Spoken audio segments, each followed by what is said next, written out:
G is for the way you grind daily. R is for the redhead that you see. I is insane ramblings. N D is non-dairy milk. Oh, great. I don't know. I lost it. I was workshopping it before I came on. I got That's so good. D, and I was like, I don't know.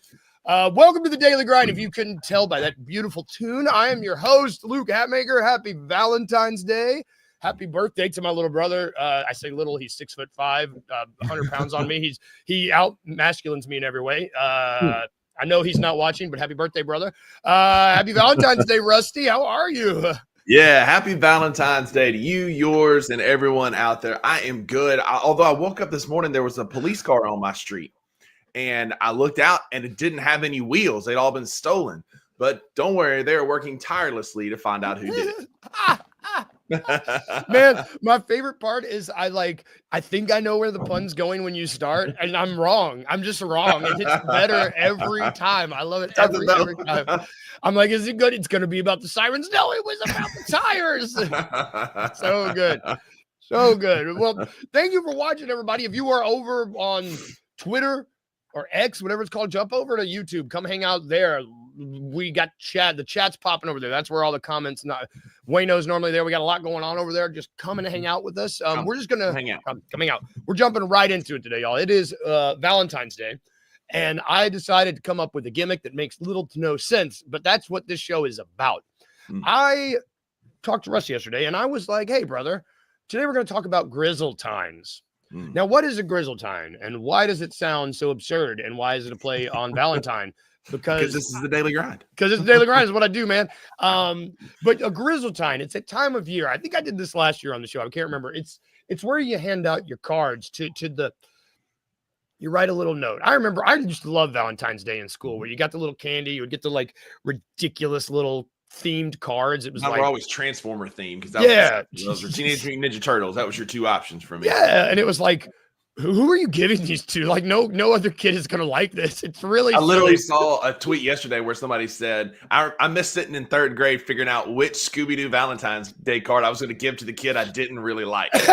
yes, and that's kind of what we're gonna do today. We're gonna be working on our little. We're in third grade with the entire class as you and me and Grizzlies players and the coaching staff. For some reason, this is a weird school that we go to.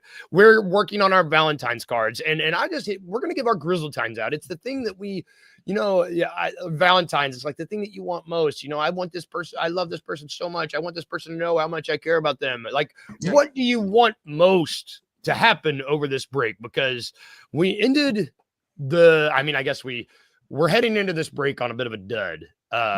You and Uncle Buck broke it down awesome yesterday. It's like not really what you want a way to peter out going into the break. It's not ideal, but this break can still be very, very, very important and used for good stuff to help this team.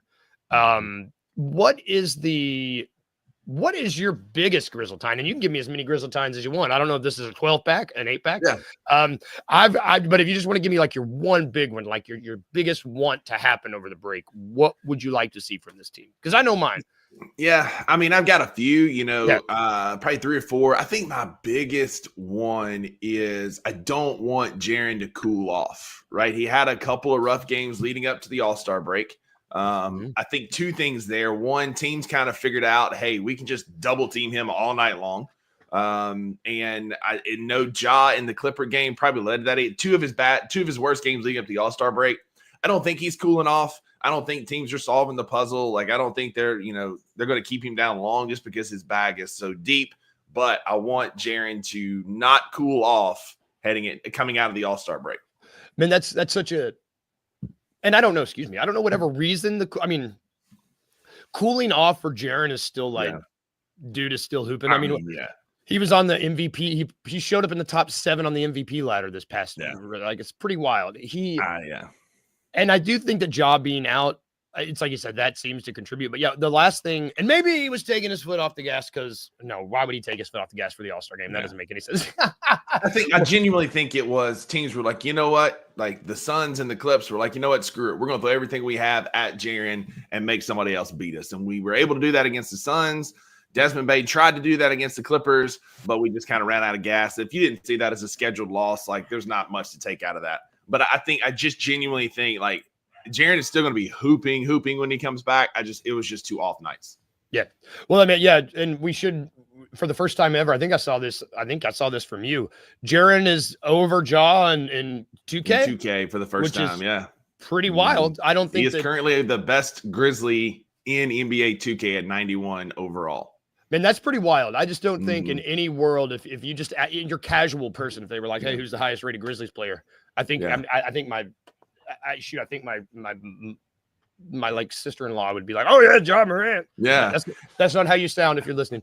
And real quick, like if you haven't watched the Devin Walker, Jaren Jackson Jr. interview where they're playing 2K together, Devin is a pro. That was awesome. Jaren is such a good interview and just a smart, intelligent kid. But then like you see him on the court and then you see him in the interview and you realize he's a kid. He's like 24, 25 years old. In the face, his mannerisms, like he's still a kid. And like, but he's a 7-foot monster that just mauls people on the basketball court. These 7-foot don't translate. That's it. But it was a cool interview. Man, that interview was great. If you haven't, check it out if you haven't seen it. That's a great. I initially my Grizzl-tine when I was like scribbling it out, I was like, I'm gonna make this about an individual, and then I was like, well, you know what? My biggest one, I just want the whole team. And so my biggest Grizzl-tine is I really desperately want to see this team. What's the word? Hold on to the damn ball. I want them to put glue or tape or I'm really sick of these turnovers. I've got some stats for you. The Grizzlies currently, we're 29th in the league at 16.6 turnovers a game. That would rank last in the league last season, the season before that, the season before that, the season before that, and the season before that. Like this, you're breaking my heart on Valentine's Day. I'm sorry. That's what I'm here for. Like since this is the lowest turnover, this is the most turnovers Grizzlies have had since Taylor Jenkins has taken over as coach. Now, how much of that is this new offense where the ball is like, but still, last year we were 26 last year, so not great. But even then, we have over a turnover. Like we had 15.1 last year. We're almost at 17 this year. The only team worse than us is the Utah Jazz, and they are actively trying to be bad. Yeah, because if you look at that list, Luke, nobody else that's above 500 or in the bottom like 10 or 15. Like it's terrible. Nope. It's terrible. Like we're down there with the Jazz and the Pistons and the teams that just aren't good and aren't trying. The Wizards, the Blazers, the Raptors, the Nets. We're right, and that's sort of that's number. That's a number that can't keep up like that. If that's going to stay like that, that's just you can't win. If you keep turning the ball over like that, you're not. That's not a good recipe for winning basketball. And I want them to be like. I used to harp on this team for free throws because we would just consistently be last in free throws. I'd be like, TJ, just take these dudes in the gym and just shoot until they just shoot free throws. Yeah. Just go and just practice passing. I don't know. I'm real that's it. And a lot of these are you pointed this out a couple weeks ago. The ridiculous, just ill-advised passes. Like, what are we doing? And I just protect the ball like it's a loved one. That's what I would like to see. I love that because you see too many times where Scottie Pippen Jr. is under the goal before he starts looking to pass. And I love The Office. It's one of my favorite shows. And it's my favorite show. I could quote every episode. Yeah. Which one would you like for me to act out? But there's a scene where Michael Scott says, sometimes I start a sentence and I don't know where I'm going. And I just hope I find myself along the way. That's how it feels sometimes with these passes. Like we don't know where the ball is going. We pick up our dribble. We're just hoping that BC, flares or Ja is open or whatever. And we just make errant passes. And you can tell it's still a new offense that we're figuring out because we throw to spots where guys were. Mm-hmm. And I don't know what needs to happen, but we need to figure out how to throw it to the hand, as Evo used to say when Edie is posted up. And Edie just needs to get on the jugs machine. Can I add that as a Grizzl-tine? I wasn't even going to say it, but Zach Edey needs to spend hours on the jugs machine. And for those of you who are not familiar with what that is, it is a automatic machine where you put a ball in and it just shoots it out and you catch it. Football players use it. It's a great way to work with receivers. Yep. Edey needs to catch a bazillion basketballs between now and next Thursday because that boy's hands are made of butter. I don't know why it became more apparent in these last 2 games, but you really noticed these last 2 games, which I'm going to piggyback off of that. Like I wasn't planning on having this as a Grizzl-tine, whatever it is, work in progress.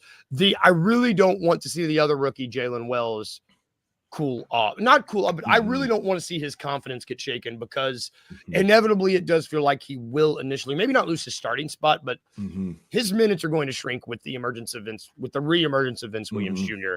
And that can mess with some confidence. I hope that Jalen Wells just stays the like stone face killer that he's been the first half of the season. If I had a second Grizzl-tine, it would be for Jalen.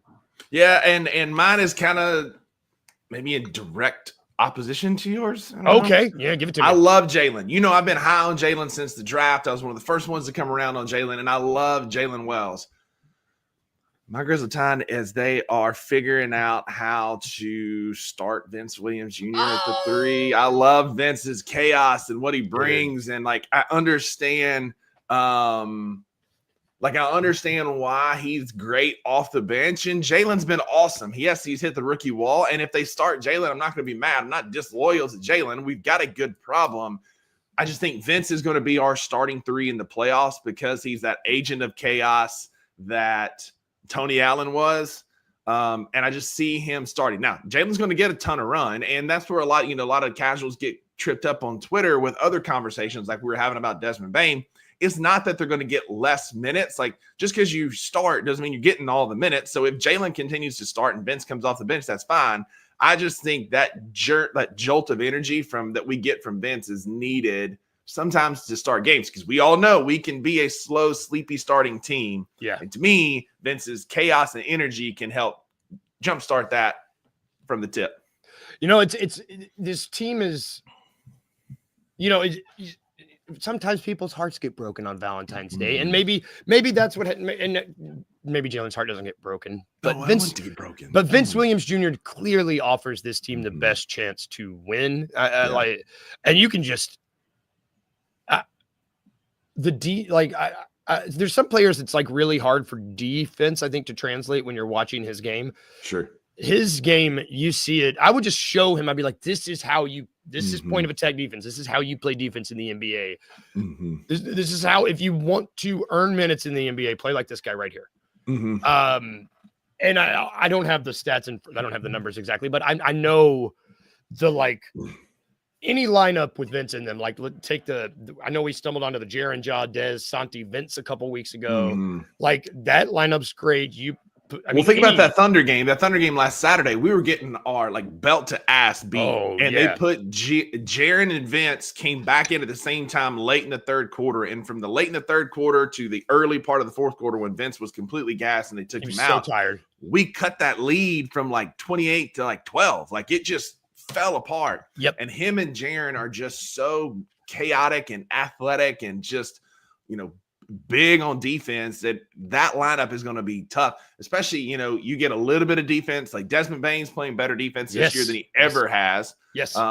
Jaw's defense is better. Edey, if he can figure out how to really use his size, like a lineup of Jaren, Vince, and Edey, and we're not discounting Jalen either. Put Jalen at the 2. Jalen, Vince, Jaren, Edey is a mean defensive lineup that you're going to have to plan for and going to be a problem. Yes, and it's one thing that I am very, very excited for playoffs wise is the defensive options the Grizzlies have to throw at other teams in a 7-game series. I feel like defense specifically, you're not able to get the full gamut of what teams are capable of in one game.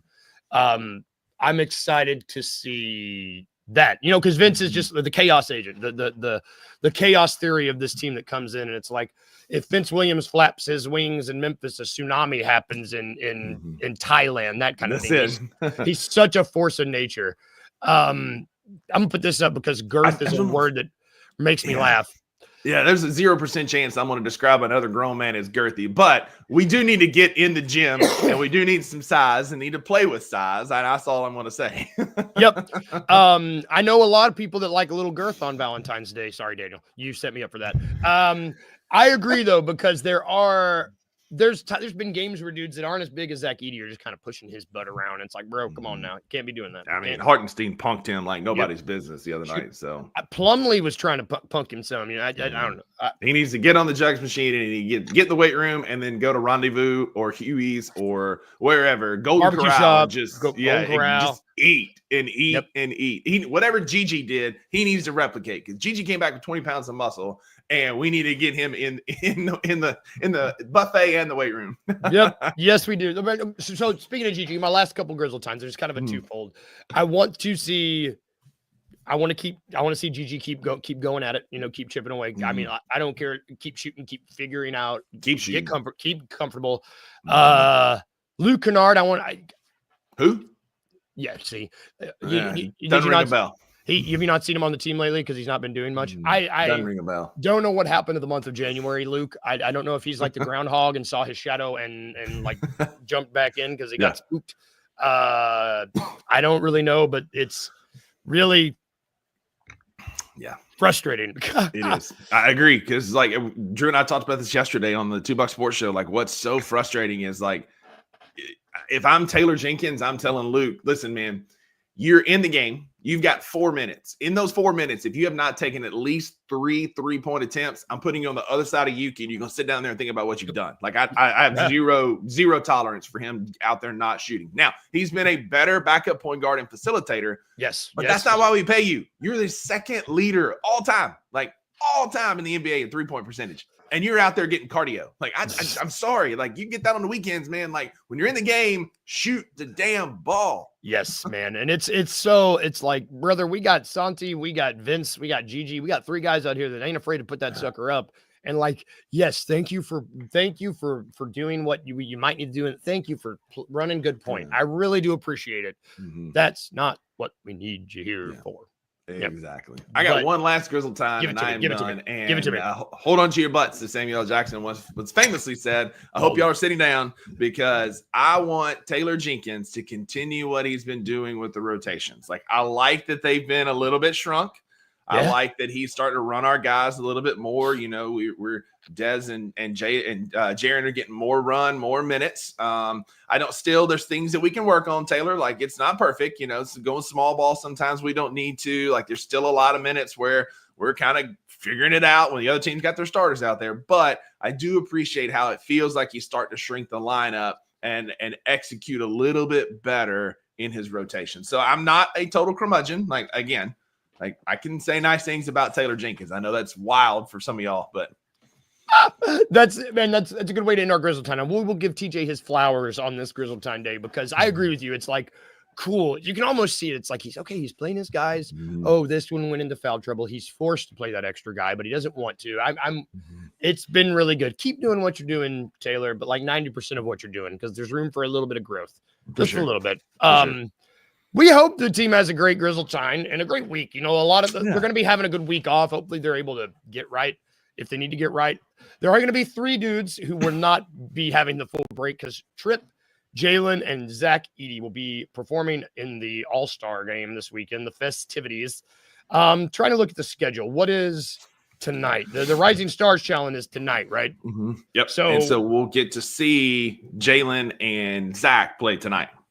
Which I guess that we'll know who wins the Rising Stars Challenge tonight. We will know who is going to play in the other tournament this evening.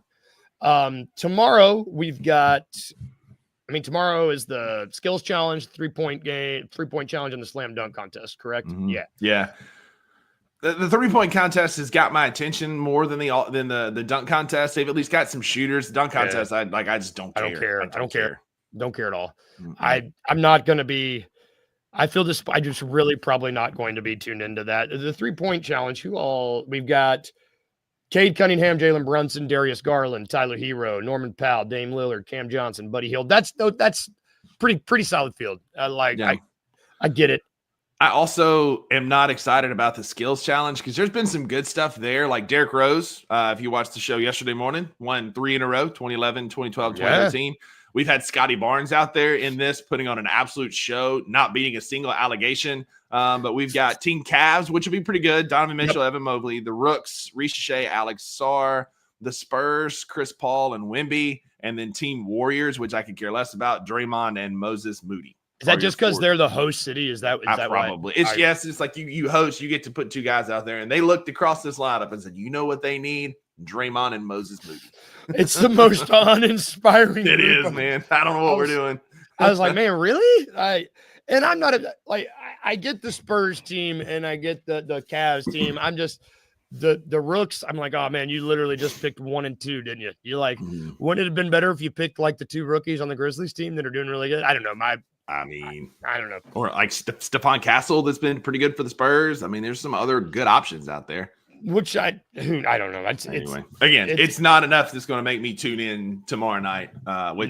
Spoiler alert, I've got some big plans this weekend, which we'll get to here in a minute. But I'm not going to be tuning into that anyway. But if it was a better lineup, I'd probably record it for later. Yeah, but I'll probably catch the leftover or the recap. I'll see the highlights on Twitter on Sunday. Yep, which Sunday is the actual. That's when the meat and potatoes of the games happen. We got the G League All-Star game, which is early in the afternoon. We're well represented there. Well we got represented 3 players in that. Yep, going to be tuning into that. That'll be good. And then we've got out real quick aside. I hate the name of these teams. The Kenny's Young Stars versus Chuck's Global Stars. And ChatGPT came up with these, and it's so bad. 100%. These are like the generic created teams on college football, right? Like FCS 1, FCS 2. Like, what are we doing? It is so bad. And so the way this tournament's going to go is you'll have Kenny's Young Stars versus Chuck's Global Stars, which I mean, okay. I know one of these teams has Giannis, Joker, Wemby, and Shea on it, which seems a little that's unfair. The Global Stars. Yeah, I'm going to root for Kenny's team just because it's got Trip on it. And Ants. 100%. I like this team. And then you've got Shaq versus the Rising Stars. I would love nothing more than this Rising Stars team to whoop the OGs. I would walk love the dog with them. Let's do it. Yeah. I don't know if it's going to happen. The final game is at 9. Is it 9 p.m., 8 p.m. tomorrow night? If we're underselling this, it's because the All-Star game is an undersell. The players aren't very interested, and it's tough for us to get interested because you look at the Celebrity All-Star game, which is tonight, tomorrow. I don't recognize anybody. It's like, how would I upgrade the dunk contest? Let's put that up there. It's a good question. Yeah. How would you upgrade the dunk contest, Rusty? I would incentivize it more to where you got guys like Ant, Ja. We missed out on not having LeBron. Like, actually have guys who are dunkers in it and not just a bunch of like, what it feels like. It's like we got just whoever we could get. Like, it wasn't like it was a major attraction. And so put some like incentives on it, put some big money on it, because it could be a big money draw. It has been in the past. They've been showing highlights on Twitter all week of the Vinsanity days. And we actually got good dunks, Levine and Blake Griffin and those guys. But incentivize it to where people actually want to do it and not a bunch of bums. Like, I'm over Mac McClung. Like, it's not like I don't care anymore. Like, give me somebody that's actually a relevant NBA dunker in it, and I'll pay attention. I wonder, I mean, dude, it seems like the dunk contest is a little bit easier to incentivize than maybe cash than other things. Yeah. This is good. I mean, I'd be fine with that. The other DG, basket of cash. Like, I'm fine with either one of them, man. Like, whatever. Make it worth money so the players will be invested. I think that you can do the All-Star game might get a little harder to do. Like, I get the money in that, but like, the dunk contest, dude, if you got 4 guys, you can afford a little $500K and be like, hey, winner gets this. And you try to tell me Ant went like $500,000 with the like chicken fries or whatever he like. I like chicken fries. I'd eat that much. Whatever. Absolutely. Yeah. Absolutely. It's unfortunate. Yeah. I don't want to say it's unfortunate, but it does seem like the easiest answer in a lot of these situations is just throw some cash in there and people are going to be interested. But yeah, I mean, that's it. Yep. That's it. We're not going to talk too much more about that because, believe it or not, there's other stuff going on this weekend. The weekend outlook. Every Friday we talk about, I don't know, I turned into something weird. Every Friday in honor of Sean Connery, who had a weekend like we did. R.I.P. We talk about what we are excited about, what we're going to be doing over the weekend. In case you couldn't tell, I don't think either of us are going to be really watching much of the All-Star game. We might be, but I don't know.